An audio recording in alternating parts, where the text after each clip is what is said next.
berapa jumlah subscribers yang kita perlukan untuk menjadi miliarder? Apakah 1 juta subscribers, 5 juta subscribers, atau bahkan 10 juta subscribers? Nah, ini adalah sebuah fenomena yang menarik bahwa ternyata kita bisa menjadi miliarder hanya dengan 10.000 subscribers.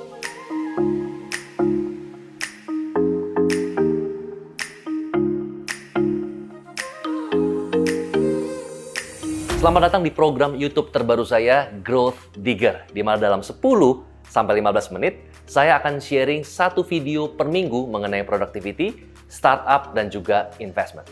Nah, sebelum saya mulai, sekarang banyak yang bertanya sama saya, kira-kira berapa sih income per 1000 view? Nah, biasanya orang punya istilah namanya CPM atau cost per mile. Nah, CPM ini adalah sebagai tolak ukur kira-kira per 1000 view kita akan mendapatkan income berapa dolar. Nah, jawabannya adalah tergantung. Nah, CPM dari topik YouTube kita ini punya variasi yang berbeda-beda, tergantung seberapa niche topik kita. Let's say misalkan teman-teman bikin video mengenai prank. Nah, prank ini kita lihat target marketnya siapa. Ya, jika target market prank ini sangat luas, prank ini kan untuk lucu-lucuan ya, atau misalkan daily vlog ya, ini untuk semuanya. Nah, marketnya sangat luas. Atau bisa dibilang untuk B2C ya, atau bahkan sampai ke D. Nah, biasanya CPM untuk program YouTube yang seperti ini itu tidak terlalu tinggi. Jadi cost per mile tidak terlalu mahal. Sehingga kita membutuhkan mungkin lebih banyak view untuk bisa mendapatkan lebih banyak AdSense. Nah, tapi kalau misalkan kita bahas mengenai personal finance, ya, kita bahas mengenai soft skill yang sangat spesifik, kita bahas mengenai stocks, kita bahas mengenai cryptocurrency, kita bahas mengenai real estate, insurance, dan lain sebagainya, biasanya CPM-nya akan lebih mahal. Nah, jadi kalau misalnya kita lihat ada orang yang mungkin punya view lebih banyak, belum tentu punya penghasilan atau AdSense itu lebih banyak daripada orang yang memang membahas personal finance, real estate, dan investment. Walaupun kenyataannya view lebih sedikit. Ini yang pertama. Nah, yang kedua adalah durasi video. Nah, durasi video juga sangat efek banget ya. Misalkan contoh, kalau misalkan kita bikin video 3 menit, ya nggak mungkin video 3 menit iklannya itu ada 10, kan nggak mungkin. Atau iklannya ada 2, kan nggak mungkin. Karena 3 menit terlalu singkat. Nah, biasanya semakin panjang sebuah video, itu semakin besar kemungkinannya kita bisa masukin beberapa opsi pilihan AdSense. Ada yang di depan, ada yang bisa di next, ada yang bisa di skip, ada yang enggak gitu ya. Ada yang di tengah-tengah, ada yang di akhir, ada yang mungkin iklan banner, kita bisa punya opsi di sana. Nah, tapi di sini tentu saja kita tidak akan bisa menjadi miliarder kalau misalnya kita hanya mengandalkan YouTube AdSense, apalagi kalau subscribersnya hanya 10.000. Nah, jadi kalau kita nonton di video atau di clickbait ya yang tadi saya buat di thumbnail saya adalah bagaimana menjadi miliarder dengan subscriber 10.000. Tentu saja bisa, tetapi tidak mengandalkan YouTube AdSense. Kenapa? Karena YouTube AdSense ini terlalu kecil sebenarnya. Nah, untuk itu di dalam video ini saya akan membahas bagaimana cara supaya apa yang saya sudah kerjakan selama kurang lebih 12 tahun saya di YouTube, ternyata dengan subscribers yang nggak sampai 100.000, saya bisa menghasilkan lebih banyak daripada orang yang punya subscribers mungkin 100.000 ke atas. Pertama-tama, kita samakan definisi dulu nih. Definisi subscribers yang banyak itu seperti apa sih? Berapa yang bisa dikatakan banyak? Nah, banyak dari kita kadang-kadang minder ketika kita merasa subscribers kita itu sedikit. Kenapa? Karena kita membandingkan ya dengan beberapa YouTuber atau content creator lain yang punya subscribers jauh lebih banyak. Misalkan contoh, ada yang YouTube creator subscribers 1 juta. Atau misalkan Deddy Corbuzier yang sudah sampai, atau Raditya Dika yang 89 juta, Deddy Corbuzier 14 juta, atau Atta Halilintar yang di atas 20 juta. Nah, kalau misalkan kita perbandingannya adalah yang subscriber sudah 10 juta ke atas, maka kata subscriber 1 juta itu akan kelihatan kecil. Jadi, definisi dari subscribers banyak ini, itu kita samakan dulu. Nah, kalau kita lihat di negara seperti di Singapura, let's say misalkan teman-teman punya subscribers 200K atau 200.000. Nah, kalau kita punya subscriber 200K itu di Singapura, maka kita akan dianggap sebagai salah satu YouTube creator yang sangat terkenal. Penduduk mereka hanya 5 juta. Tentu saja dari 5 juta mungkin yang nonton YouTube hanya setengahnya. Let's say misalkan 2,5 juta yang konsisten nonton YouTube. Dengan subscriber 200.000, itu bukan berarti kita nggak bisa reach view lebih dari 200.000 ya. Biasanya orang yang subscriber 200.000 pasti ada video-video yang bisa reach sampai 1 sampai 2 juta view. Artinya dengan subscriber 200.000 di negara seperti Singapura, kita sudah dikenal minimal 40 sampai 50% dari seluruh penduduk di Singapura. Nah, jadi sebenarnya jumlah banyak atau kecil itu relatif, tergantung kita compare dengan siapa. Nah, untuk itu daripada kita terjebak dengan jumlah banyak atau kecil, lebih baik kita mencoba untuk membangun negara YouTube kita sendiri sesuai dengan kualitas kita sendiri. Contohnya misalkan ada beberapa negara-negara maju ya yang memang ekonominya lebih baik dari beberapa negara-negara berkembang, padahal punya jumlah penduduk yang lebih sedikit. Kenapa? Karena pendapatan per kapita dari penduduk dari negara-negara maju lebih tinggi daripada negara-negara berkembang. Nah, disinilah kuncinya. Kalau misalkan teman-teman ingat, kuncinya adalah quality subscribers. Oke, sebelum saya lanjutkan, saya ingin klarifikasi bahwa ketika saya bicara mengenai quality subscribers, saya tidak mengatakan orang dengan topik-topik prank atau topik-topik daily vlog, mereka punya subscribers yang tidak berkualitas. Jadi sekali lagi, quality subscribers adalah konteks untuk saya menjelaskan bagaimana kita creating CPM yang lebih tinggi, bagaimana kita bisa creating income yang lebih tinggi dari subscribers yang lebih sedikit. Nah, mungkin ada yang bertanya, kalau misalkan Pak Bong sendiri, berapa sih subscribers-nya? Dan sudah berapa lama Pak Bong di YouTube? Supaya kita bisa mendapatkan gambaran apakah yang Pak Bong bicarakan ini legit atau enggak, apakah based on experience atau enggak.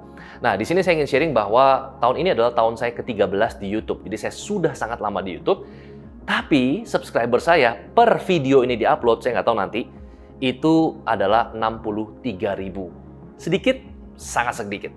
Tapi kenapa 13 tahun dengan subscribers yang hanya per video ini dibuat hanya 63.000? Pak Bong masih tetap konsisten bikin video di YouTube.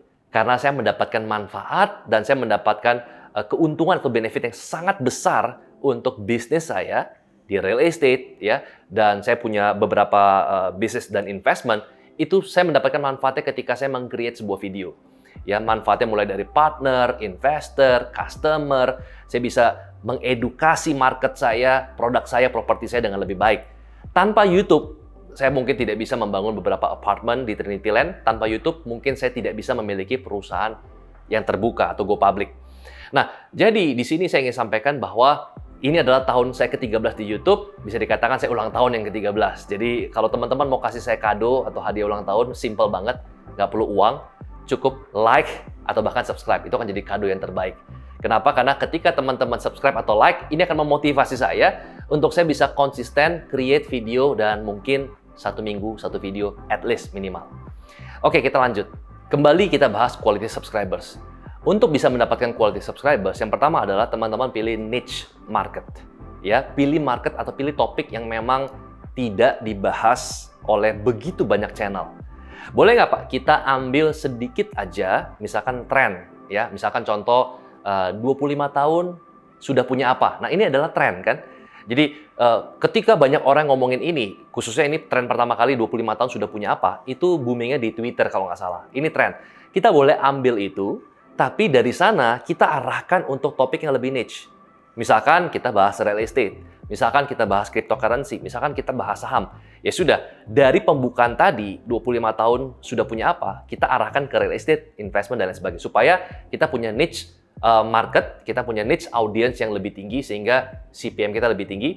Tapi sekali lagi, kalau kita ingin menjadi miliarder dengan subscribers kurang lebih di bawah 100K atau hanya 10.000, 20.000 sampai 60.000 seperti saya, jangan hanya mengadakan CPM.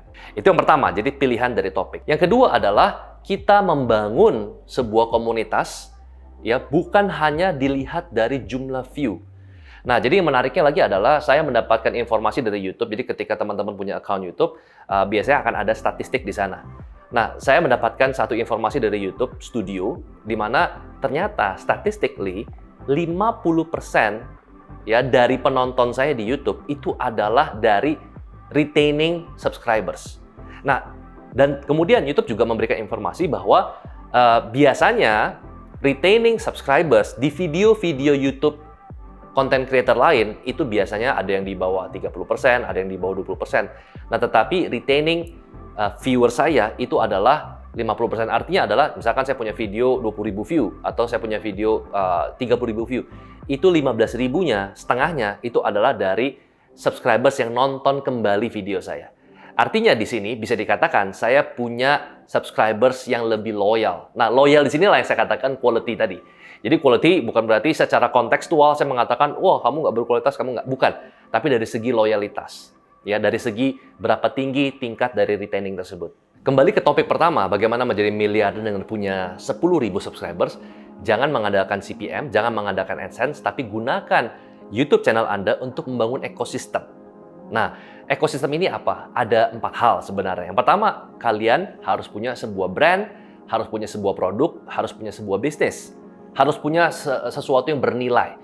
Nah, untuk itu yang pertama adalah kita bisa mendapatkan yang pertama customer dari subscribers kita. Ya, misalkan sebagai contoh, ketika saya meng-create beberapa produk-produk properti ya di Trinity Land, misalkan ketika saya lagi edukasi mengenai convertible residence, bagaimana membangun sebuah residence yang bisa di-convert bedroom menjadi home office dengan adjustable furniture. Ini kan nggak gampang untuk saya educate market. Kalau misalkan saya hanya pasang brosur, ya orang nggak paham. Nah, tapi beruntung saya punya subscriber, saya punya YouTube, saya bisa educate mereka. Sehingga ketika kita lagi ada exhibition, orang lebih paham, oh ini kan yang di YouTube Pak Bong. Jadi yang pertama adalah subscribers, kita bisa membangun ekosistem dengan membuat sebuah komunitas yang bisa terkonvert menjadi seorang customer. Yang kedua, ekosistem ini itu juga bisa menghasilkan partner.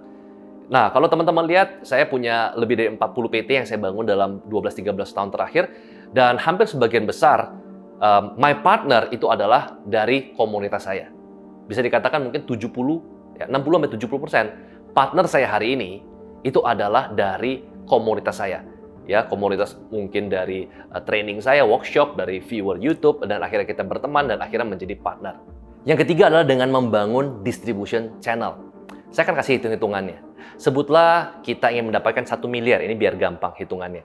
Kalau misalkan kita menjual produk dengan harga 200.000 per item dengan margin 50%, berarti per produk kita dapat keuntungan bersih, let's say misalkan 100.000 per item. Untuk mendapatkan 1 miliar, kita harus menjual 10.000 item.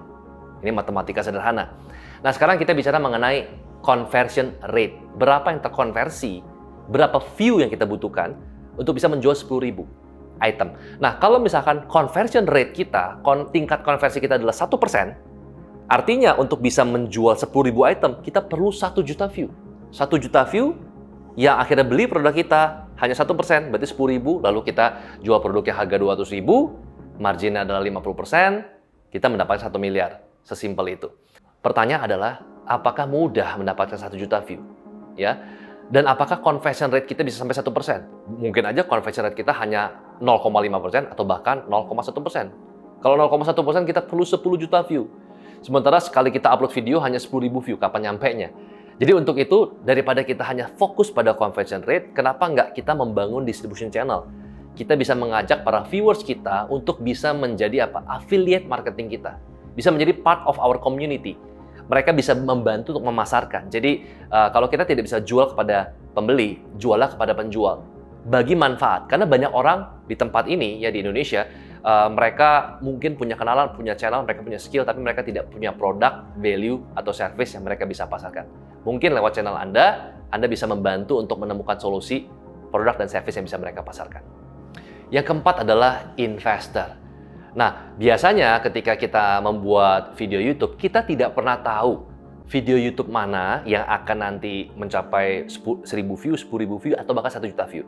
Nah, YouTube creator tidak pernah tahu. Mereka hanya membangun atau membuat sebanyak-banyaknya video, dan one day ketika ada satu video yang akhirnya gone viral, nah biasanya ketika pas mereka menyampaikan visi dari produk yang mereka akan buat, perusahaan, company, community, movement yang akan mereka buat, one day, mereka akan ketemu sama investor yang tertarik atau punya visi yang sama.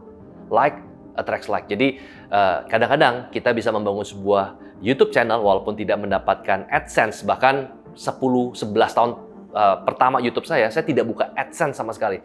Bahkan saya baru buka AdSense itu kurang lebih mungkin 6 bulan terakhir. Ya, 5-6 bulan terakhir. Nah, tapi kenapa saya tetap creating YouTube channel? Karena saya banyak banget ketemu dengan early investor, saya ketemu dengan partner, saya ketemu dengan customer, saya ketemu dengan community yang pada akhirnya memberikan saya ekosistem dan memberikan saya kesempatan untuk bisa membangun banyak company dan lebih dari 40 company yang saya develop.